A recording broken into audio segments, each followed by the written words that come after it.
강의이기 때문에 굳이 말씀은 필요가 없는데, 그래도 제가 고린도전서 14장 40절 말씀을 거기다 기록해 놓은 이유는 그 말씀이 짧은 한 절인데 정말 의미가 있고 기가 막힌 말씀이에요. 모든 것을 품위 있게 하라. 그리고 잘 지키려는 거거든요. 제가 목회자 이렇게 세미나 가서 강의할 때 가장 강조하는 것 중에 하나가 지켜서 손해볼 것 없고 갖춰서 손해볼 것 없다는 말을 굉장히 강조를 해요. 예를 들면 법도 지켜서 손해볼 것 없고 질서도 지켜서 손해볼 것 없고 예의도 갖춰서 손해볼 것 없고, 목회자로서 제가 우리 목사님이 저를 하늘산에서 10몇 년 전에 하얀 한복을 입은 걸 보셨다고 그러시는데, 제가 2년 전부터 한복을 벗었어요. 왜냐하면 옛날에 너무 나를 어리게 보니까 그게 스트레스인 거예요. 개척을 했는데 등록하러 와가지고 담임 목사가 너무 젊다고 등록을 안 하고 가는 거예요. 그래서 어떻게 하면 좀 늙어 보일까? 그래서 한복을 입기 시작을 한 건데, 그 한복 입는 것 때문에 또 씹는 분들도 많아요. 뭐 튀려고 입는다느니. 그런데 그냥 입었어요. 왜냐하면 옛날에, 지금은 좀 내 나이가 알려지기도 했고 늙기도 했으니까. 근데 옛날에는 내 나이를 보는 분이 100명이 한 명도 없었어요. 진짜 보통 12년 띠 하나를 아래로 볼 정도로 이렇게. 이게 막 이름 되면 잘 알만한 어느 목사님은 또 나이보다 늙어 보이는 거야. 그래, 나를 만나면 어깨를 토닥거려 뭐 귀여운 동생 토닥거리듯 수 목사 열심히 해. 나중에 알고 보니까 나보다 5살이 어려. 그래서 그게 사실 제가 좀 스트레스였는데, 제가 한복을 입고 어디 가서 부흥회를 하는데 어떤 분이 너무 은혜를 받았대요. 그래서 저는 설교에 은혜 받았다는 줄 알았더니 어떻게 그렇게 한복을 제대로 잘 갖춰 입냐고 은혜 받았대요. 그래서 제가 항상 우리 부교육자들한테도 그런 얘기를 해요. 남 앞에 서는 사람은 설교에만 집중을 하고 보는 게 아니고, 어떤 사람은 넥타이 삐뚤어진 것 때문에 은혜 못 받는 사람도 있더라니까요. 그래서 우리는 복장 하나도 복식 예절에 맞춰서 갖추자. 왜? 멋을 내고 그게 아니고, 누군가는 복식 예절을 제대로 아는 사람은 우리의 옷 입은 것 하나도 벌써 은혜 받기 전에 마음이 열리기도 하고 닫히기도 하더라는 거예요. 그러니까 우리가 할 수만 있으면 많이 보고 읽고 배우고 갖추자. 그래서 그런 것들이 우리가 남 앞에 섰을 때 어쩌면 복음을 전하여 그들이 마음을 열기 전에 내 모습에서 그들이 먼저 마음을 열 수 있는 기회가 되더라고요. 그 어디 또 제가 지금 30년째 집회를 가는 곳이 있는데, 그분이 거기 원장님이래요. 제가 부흥사역 역사와 그곳 가는 역사가 지금 똑같아요, 제가. 근데 그 원장님이 제 한복을 입고 이제 집회 끝나고 올라가니까 막 깔깔거리고 웃어. 그래서 왜요? 그랬더니 목사님은 한복이 어쩌면 그렇게 풀로 붙여놓은 것만으로 딱 달라붙는데, 어떤 목사님은 정월 첫 주간에 신년이라고 한복을 입고 오셨는데 불안해 죽겠더래. 옷걸음은 풀려서 늘어지지. 그러니까 이게 우리는 그냥 별 생각 없이 하는 일들이 누구에겐가는 은혜를 끼치는 지름길일 수도 있더라는 거예요. 그래서 우리가 복장도 양복 입을 때 신으면 안 되는 양말 색깔이 있고, 또 벨트를 맬 때 제가 가끔 여기서는 이제 연세가 드신 분들이 더 많아서 안 여쭤보는데, 제가 젊은 목회자들이 있는 데 가서 세미나 할 때는 가끔 여쭤봐요. 그 벨트 할 때 있고 밀빵 할 때가 있어요. 그럼 밀빵 할 때는 벨트를 해야 되냐 안 해야 되냐 이걸 물어봐요. 근데 놀라운 건 모르는 분들이 더 많은 거예요. 근데 뭐 하면 어떻고 안 하면 어떻고 이게 중요한 게 아니라는 거예요. 근데 문제는 누군가는 복식 예절에 대하여 제대로 아는 사람이라면 이미 거기에서 점수를 깎아놓고 가기 때문에 은혜 받는 시간이 더뎌지더라는 거죠. 그래서 목사는 앞에 섰을 때 강단 매너도 지키자, 갖추자. 그리고 언어도 할 수만 있으면 정확도 있게 하자. 그리고 찬양. 어떤 목사님은 우리 교회 와서도 보면 내가 보니까 지가 틀렸어. 그래 놓고는 반주자 보고 영자야 반주 좀 잘해라 이러고 있고, 근데 우리가 이걸 잘 깨달아야 될게요. 그런 사람들은 지가 실력이 좀 부족할지라도 자존심이라는 게 있거든요. 근데 여러 사람 앞에서 망신을 당했다고 생각하는 순간 얘는 끝날 때까지 은혜 못 받아요.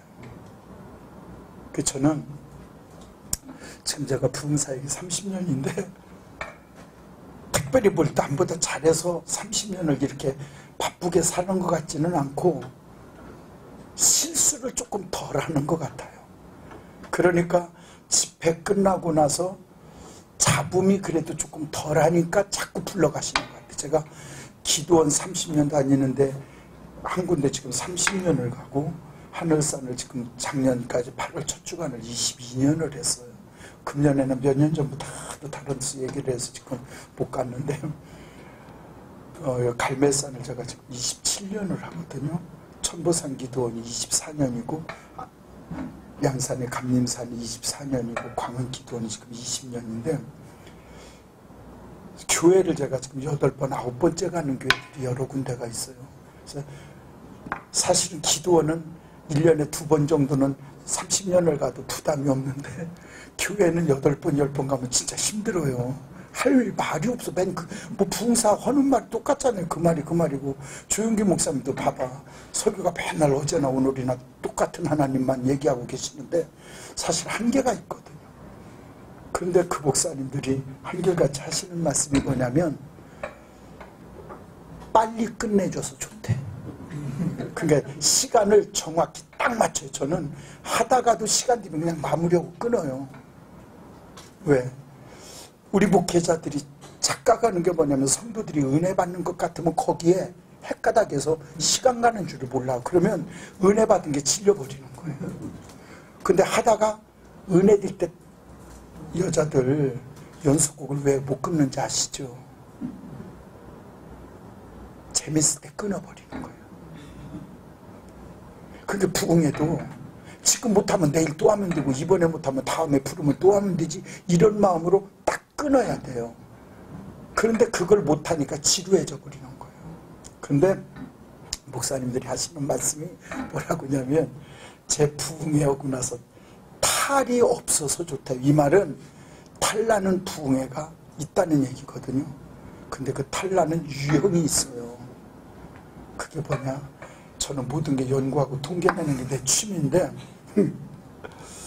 저는 뭐까지 연구하느냐면 통계를 내보느냐면 서재에 앉으면 책꽂이에 꽂혀있는 성도들 명부 이렇게 꺼내놓고 한 사람 한 사람을 짚어가며 제가 통계를 내봐요. 이 인간은 1년에 몇 번 변덕 떠나. 근데 희한하게 그 사람은 그때만 되면 변덕이 나는 거야. 이게 아주 주기적으로. 근데 제가 많은 교회를 부흥해 다니면서 교회가 원하는 부흥사 상이 정리가 되는 거예요. 그래서 제가 부흥사 연수원에 가서 강의할 때 제목이 가는 곳마다 항상 할 때 똑같은 제목이에요. 현대교회가 원하는 부흥사상이에요. 그게 뭐냐? 첫째, 자기 목회를 잘하는 사람을 교회가 원해요. 제가 이러면 안 되지만 청주의 어느 큰 교회 목사님은 금요 철야 강사를 딱 불러놓고 무슨 차를 타고 오나를 본대요. 목양실에서. 그리고 경차나 이런 거 타고 오면 사례비 봉투를 주면서 돌아가시라고 그래라. 저도 그 말을 처음 들을 때는 뭐 그래 이랬는데 그분의 의도를 알고 난 뒤에는 이해가 됐어요. 왜냐하면 경차를 타고 오거나 조그만 교회 목사님은 큰 교회에 와서 조그만 구멍가게 얘기를 하고 목사들이 좋은 차만 타면 다야 이런다는 거야. 그러니까 내가 쓰는 강단이 어떤 강단인지를 모르고 지금 말씀을 막 던지는 거예요. 그러니까 그분이 몇 번 그런 걸 당하고 나서는 사이즈에 맞는 강사를 불러야 되겠구나.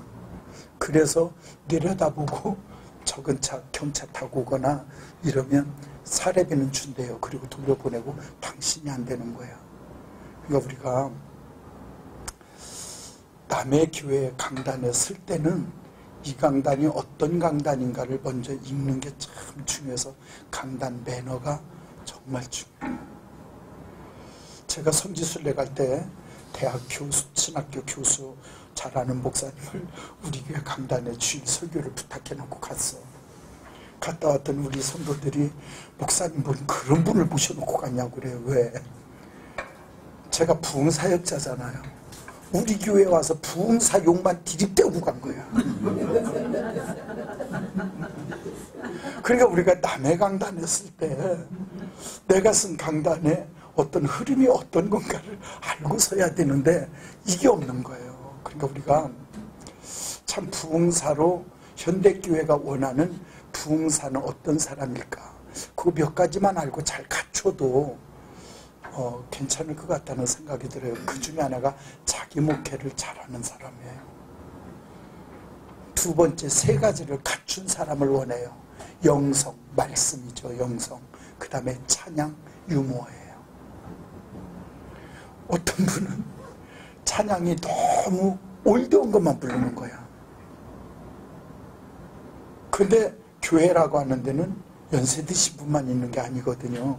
젊은 사람들도 있어요. 그러니까 우리가 부흥사역자로 아니면 교회에서 젊은이들이 오는 교회를 만들려면 찬양도 어른들만 좋아하는 찬양을 하지 말고 현대 젊은이들도 같이 호흡할 수 있는 찬양을 좀 익숙하도록, 저는 강단에서 찬양을 할 때 가사를 안 보고 불러요.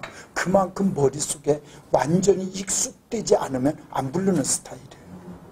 그래서 저는 찬송가를, 지금 새 찬송가는 이제 잘 아직 익숙을 못하는데 장을, 옛날 건 정말 찬송을 보면 틀려요. 안 보면 안 틀려요. 그 정도로 머릿속에 찬송을 넣고 올라가요. 그리고 지금도 어느 강단에 가서도 젊은이들이 있으면 젊은이들이 요즘 많이 부르는 찬양들이 있거든요. 그 찬양을 항상 젊은이들이 좋아하는 찬양을 먼저 불러요. 왜? 걔들이 늙은 목사가 와서 꼭 늦게 하는, 늙은이처럼 하는 건 아니구나라고 하는 걸 먼저 마음을 열게 하기 위하여. 그런데 찬양을 한 곡은 넘어가고 한 곡은 넘어가고 이게 어른들이 익숙이 안 되니까 그렇지, 어른들도 새 찬양도 계속 반복해서 하다 보면 어른들도 은혜를 받아요. 그러니까 우리가 말씀이야 뭐 기본적으로 우리가 잘 갖춰야죠. 그런데 두 번째는 찬양도 성도들의 마음을 여는데 찬양만큼 좋은 게 없잖아요. 그래서 찬양도 정확하게 숙지를 하고 강단에서 찬양의 가사나 박자에 내가 얽히지 말고 그걸 내가 이끌어갈 수 있을 만큼 정확하게 익숙돼서 올라가는 게 좋다. 세 번째, 유머예요. 근데 어떤 분은 웃겨야 된다는 강박관념 때문에 더 웃기는 거야, 그게. 웃는 얘기를 자기가 해야 되는데 그 내용을 자기가 다 알고 있기 때문에 웃는 얘기하다가 자기가 웃어버리는 바람에 성도들은 무슨 얘기길래 저렇게 웃지? 그러다가 진짜 웃어야 될 단계에 가서는 맥이 빠져버리는 거예요. 그래서 우리는 이게 웃는 유머를 쓸 때는 타이밍도 중요하지만 억양도 중요해요. 똑같은 말이지만 어느 때에 끊고 어느 때에 올리느냐에 따라 웃는 게 달라질 수 있어요. 어떤 분이 전화가 와서, 제가 갈매산 기도원에서 집회를 할 때 무슨 얘기를 하다가 일본 얘기를 하다가 아니 그 일본 놈들이 강단에서 논자를 쓰니까 이상하잖아. 그러니까 성도들이 막 웃는 거예요. 그게 내가 그걸 좀 무마시키려고, 우리나라 말은 참 이상해요. 욕인데도 욕이 아닌 것도 있고 여자들 봐요. 생선가게 가가지고 생선을 고르면서 아까 뭐 우리 여기서도 그랬잖아. 사진 찍을 때 이놈으로 찍어요, 저놈으로 찍어요 그러잖아. 근데 그게 사실은 놈자가 붙을 일이 아니잖아. 생선가게 가서 아주머니들이 생선 고르면서 아저씨 이놈은 얼마요, 저놈은 얼마요? 아니 그게 놈인지 년인지 봤냐? 제가 이제 이러면서 그래서 우리나라는 연날리기는 중계방송을 못한답니다. 네, 저기 올라가는 처녀는 일장기가 그려져 있죠. 일본에서 온 일본년입니다.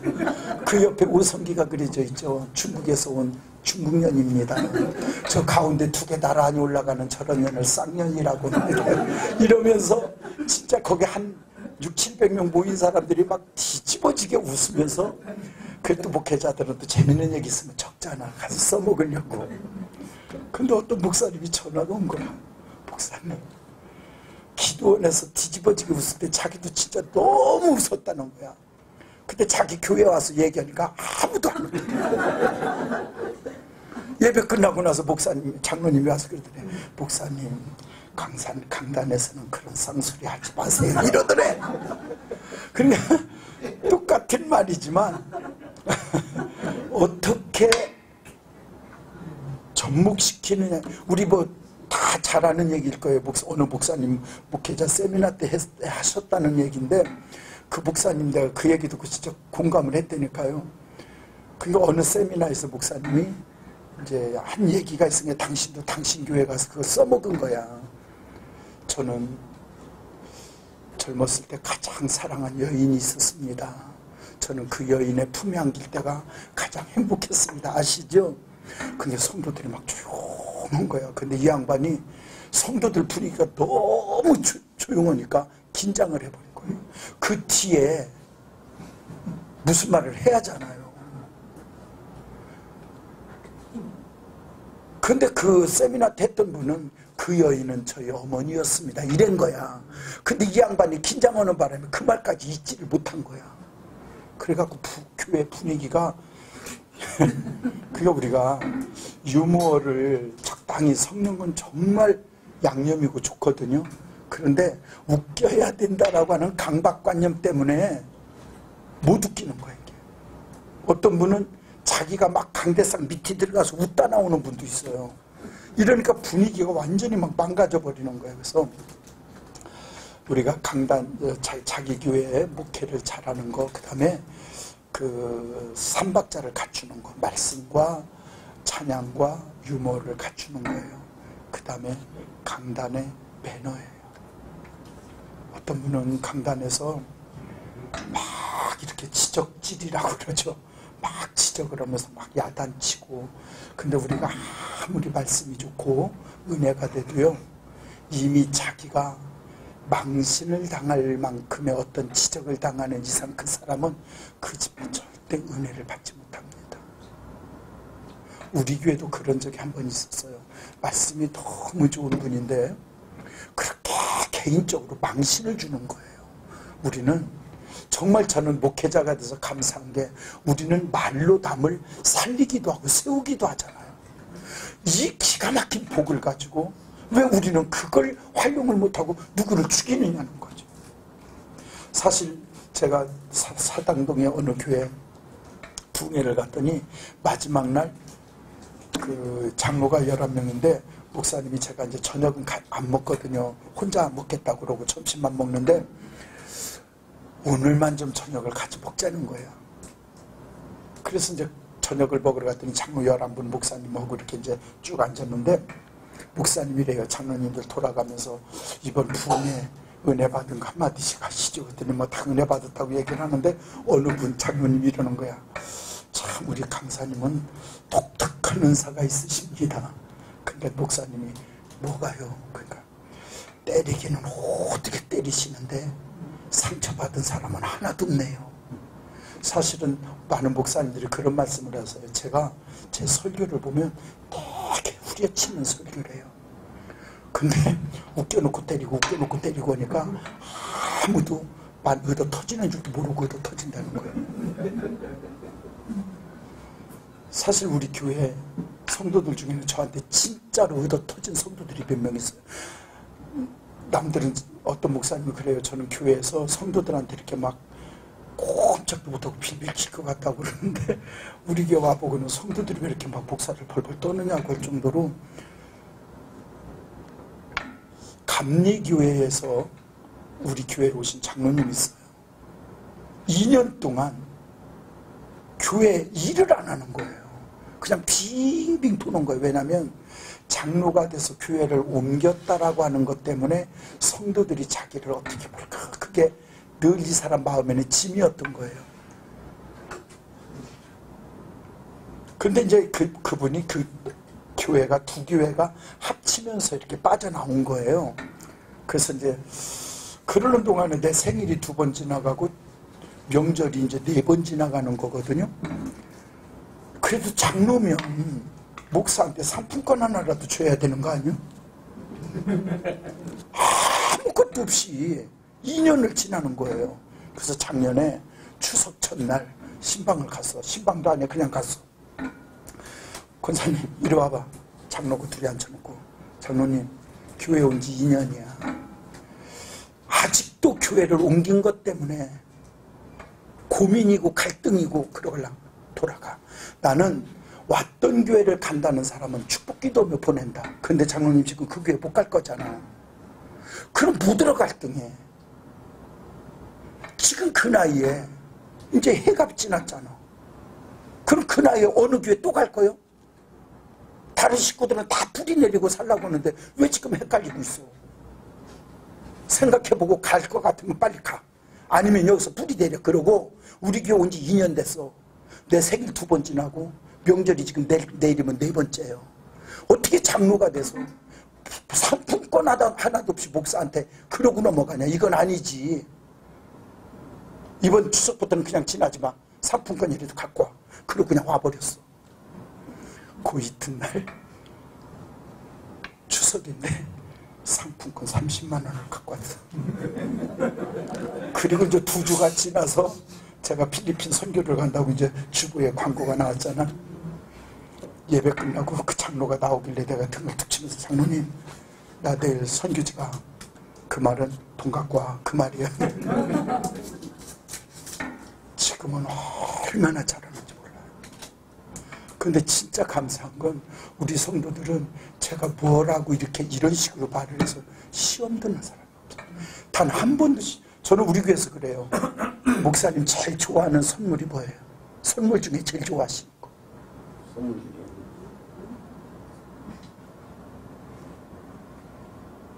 돈 주면 돼요. 제가 그래요. 우리 교회에서 명절 때 전에 미리 말해요. 과일 사오지 마. 우리 집 과일 도매상도 아니고 그거 사오면 누구 나눠주지도 못하고. 그러니까 내가 제일 좋아하는 선물은 현찰이다. 아니 지가 좋아하는 넥타이 사다 주고 쫓아다니면서 그거 왜 안 매냐고 물으면 어떻게 하라는 거야. 그러니까 그냥 돈으로 바꾸면 내가 알아서 맺게. 근데 이렇게 말해서 시험 드는 사람이 없어요. 이거 네? 시험 드는 사람이 있어요. 아 근데 우리 교회는 없다니까. 정말 저희 교회는 그렇게 말해서 시험 드는 사람이 없어요. 명절 때 이런 거 있잖아요. 우리 다 목회자니까 과일이라도 갖고 와야 되는데 안 갖고 오고 그냥 넘어가면 섭섭한 사람 있어요 없어요? 있잖아요. 저는 전화 걸어요. 권사님 우리 집 왔다 갔나 안 왔나? 목사님 어떻게 하다 보니까 못 갔어요. 기다릴게. 왜냐면요 왔다 가는 게 그 사람도 편해요. 안 왔다 가면 누구 다 볼 때마다 찝찝해. 설교할 때 무슨 말 하면 걸려. 네. 모 그룹의 차장인 집사가 있는데 이놈의 인간이 우리 교회 온 지 5년이 됐는데 내 생일 때 밥 먹으러 오는데 상품권 하나 없는 거예요. 명절 때도 그렇고. 그래서 명절 때 예배 끝나고 내려가길래 암교 집사 어떻게 집사가 돼서 명절에 과일 한 쪽도 없이 지나가냐. 그러지 말어. 우리 집 몇 동 미터요. 그랬더니 조금 이따 문자가 왔어. 목사님 경비실에 저기 배 한 박스 맡겨놓고 왔습니다. 그러길래 내가 문자를 보내서 고마워. 누가 보면 야 소진호 목사 사기꾼인 줄 알겠다 야. 그랬더니 문자가 띵먹어 왔어. 다 그렇게 생각합니다.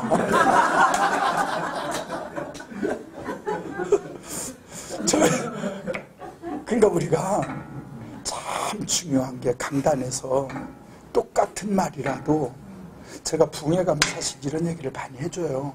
목사님들 명절 때 과일 갖다 주지 마라. 사실은 그렇게 본인이 직접 못 하시는 분들이 많아요. 근데 저는 해요 그냥. 그러니까 우리 성도들이 명절 때 막 어떤 때 이렇게 봉투 주면 뭐야 그러면 목사님이 제일 좋아하시는 거예요. 이러면 줘요. 그럼 저는 또 그거 당당하게 받아요. 왜? 이거 받으면 금방 또 누가 수금으로 와. 에? 우리 목사님들이 호주머니에 들어온 돈 싸놓으려고 하면 부자 되잖아요. 근데 내 거라고 생각하면 안 주면 섭섭할 텐데 어차피 우리는 심부름꾼이잖아. 받아서 갖다 주면 배달만 잘하면 되는데 이제 가끔 배달 사고 내는 분들이 있는 게 문제지.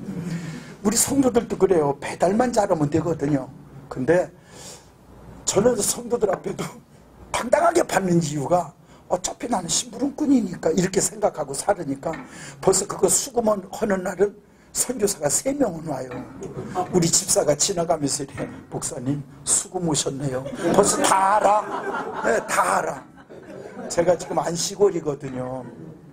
제가 조금 전에도 저 뒤에서 잠깐 말했지만 진짜 우리 하나님이 이기적인 분이라는 걸 내가 깨달았어요. 제가 30년 만에 처음으로 안식년은 못하고 안식월을 해요. 이것도 몇 년 전부터 벼르고 그런데 아니 목을 쓸 때는 목이 안 쉬더니 목을 안 쓰니까 목소리가 아예 안 나와요. 그러더니 이제 안식월이 끝날 때쯤 되니까 저분이 또 써잡수시려고 어쩌면 돕는 자를 탁탁 맞춰 놓으셔서 이 목소리가 그저께부터 지금 핀 거예요. 어느 한의사가 우연히 만났는데 그분이 나를 너무 잘하는 거예요. 근데 목사님 목소리가 왜 그러니?